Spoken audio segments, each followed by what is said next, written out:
Hey guys, welcome to my channel, Miss Recap. The story begins with a scene where the main character wakes up in a barn. Coming to, he realizes that he has fallen into a computer game that he played the night before. Finding equipment, he decides to go outside and look around. As soon as he gets out, he notices a group of passing farmers and peasants. A little later, he hears cries in the distance. Looking in that direction, he sees that bandits of the same level as the peasants are preparing for battle. Without thinking, he decides to help and kills all the bandits. In gratitude, the village elder, Samara, approaches him and invites him into his home. The old man shows the loot they collected after the fight and gives some of it to the guy. Later, the main character decides to rest and exit the game. But he can't, so he realizes with fear that he's stuck here for a long time. Later, he remembers that the game warned him that once he started the game, he wouldn't be able to return to reality. Understanding that this is his new reality, he realizes that he has to survive and adapt to this new world. After this scene, the village elder comes to him with a prisoner who had stolen the band leader's headband from the group of killed bandits. As punishment, the prisoner is magically given the social status of thief and sold into slavery. At the end of the conversation, the guy is given the cards of the killed bandits, for which he can get a reward in the city of Vale. The next morning, they set off for this city. They arrive at the noble knights and Michio Kaga receives the reward for 2 bandits, but he notices that the knights are behaving rudely for some unknown reason. After that, they head to the slave trader's house. Upon arriving, slave trader Alan says that he is impressed that Michigo was able to handle the bandits alone, to which the main character responds it was easy. Alan gives a suspicious look in response. After that, the slave trader explains that there's a labyrinth nearby, to which the main character reacts with surprise. Michigo receives money for the sold slave and says goodbye to everyone.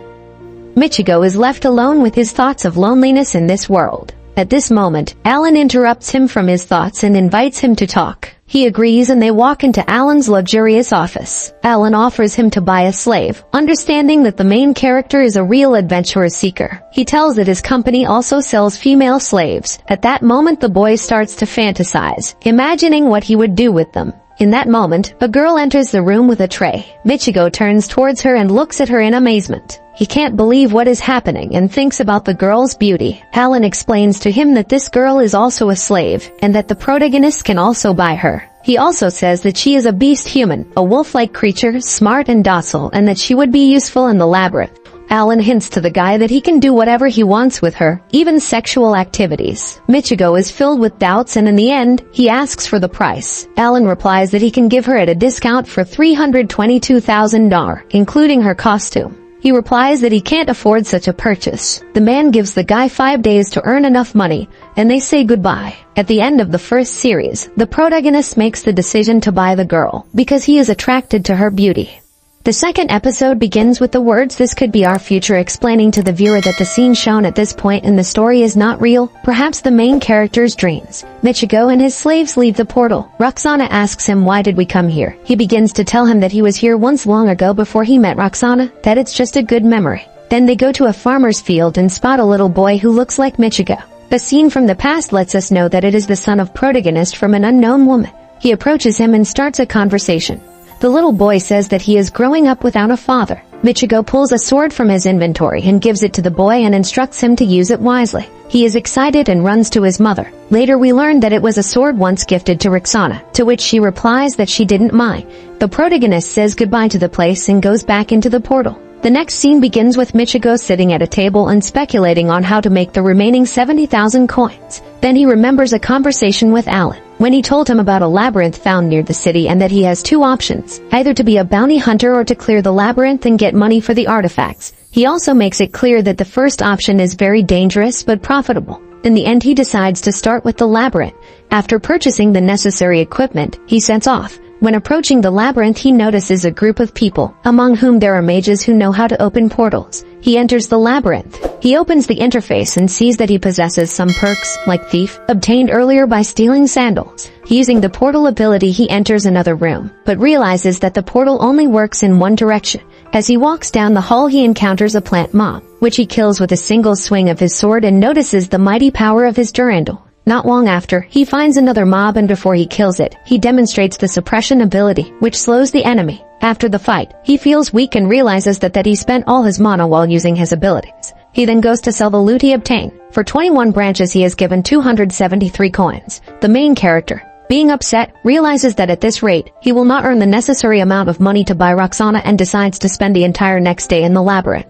Not waiting for morning, he teleports back in the middle of the night. While resting after another killed demon, he accidentally discovers a secret room where there is a broken sword. However, it turns out that it is a trap and that other demons are guarding it, which comes as a surprise to Michiko. He tries to escape by creating a portal, but he finds out that it can't be placed during battle. Being extremely exhausted and tired, he gathers his spirit and fights the demons and manages to destroy them all. After that, Michiko realizes that he did not die because his Dirindle has the ability of passive healing. On the way home, he notices a crowd of people near a tree. Approaching closer, he sees dead bandits, which were probably killed by bounty hunters. One of the gawkers tells him that it is possibly the revenge of the banished bandits. Considering the situation, he decides to become a bounty hunter instead of an unprofitable clearing of the labyrinth. In the next episode, Michiko walks through the local market and overhears a conversation discussing recently killed bandits who are being avenged by other gang members for being kicked out of the slums to the north. The hero decides to visit the slum area and opens a portal there. After looking around the neighborhood, he finds no bandits and decides to go there at night. The main character, taking a flashlight, sets off on his journey. Walking along the street for a bit, he notices a bright light around the corner. It turns out to be a brothel. Michiko decides to turn there. Passing by, he sees naked women, but the guy resists his sexual desires, convincing himself that they are infected and that there is no girl more beautiful than Roxanne. Approaching the entrance, he finds the long-awaited bandit. The main character sits on his tail and follows him all the way to the slums. Eventually they reach the bandit's shack. Michiko overhears the bandits talking, one telling the other that the bandit at the city gates was killed by the gang members led by Hugo, whom the protagonist beheaded at the beginning of the first series. After hearing all this, the guy decides to return home and consider his next actions. Upon returning home,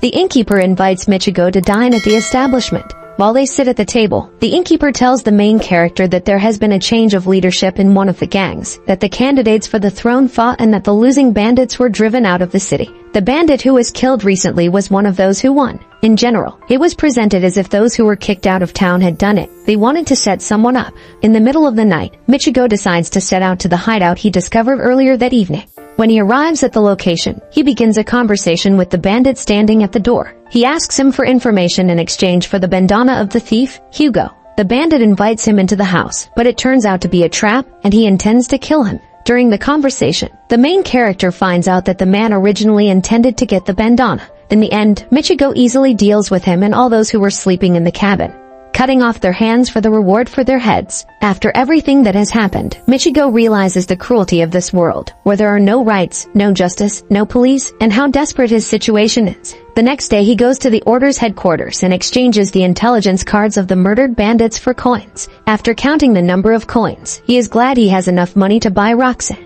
Then he goes to the slave trader's house and buys her, having signed a contract for her possession. The next episode begins with a scene in the hotel. Michiko meets his new ward and gives her his sandals, to which she expresses immense gratitude. Settling in at the hotel, they go to the market. There, they buy the girl necessary equipment and clothing and return. Michiko tries to gain Roxanne's trust and shows care and tenderness in every way. But being a slave, she seems to fear or be ashamed to accept the love of the main character. Before bed, the hotel owner brings them hot water so they can wash up. Our heroes begin to in the morning. Michiko asks Roxanne how he can get to blacksmiths can do this. The main character notices at this point that the squad also needs a blacksmith. Upon entering the labyrinth, Michiko learns that Roxanne can detect nearby enemies by her sense of smell, since she is a wolf-like creature. Upon encountering another pair of mobs, she asks the protagonist for a magic crystal, to which he responds that he has never heard of such an item. She starts to explain to him that the stone accumulates mana after killing enemies, and it is the most expensive item for sale as mana accumulates very slowly. After a successful expedition, they return to the hotel. Roxanne asks Michiko if he will return to his homeland. He responds that he likes it here and that he would like to stay here with her forever. After the rest, they go to buy empty mana crystals. After the purchase, they return to the labyrinth. On the way, Roxanne tells him that in fact the labyrinths are a lot. Later, the protagonist notices that it would be nice to have a healer in the team. Roxanne explains that only priests and monks have healing skills, but to become one of them, you have to kill demons with bare hands. Michiko, after some hesitation, fulfills the necessary conditions and receives the ability to heal. They return home. Michigo praises his slave for her help on the expedition and begins. The next morning we see them standing at the door of the boss. Make sure to subscribe and turn on notifications so you can watch more videos like this. Thanks for watching.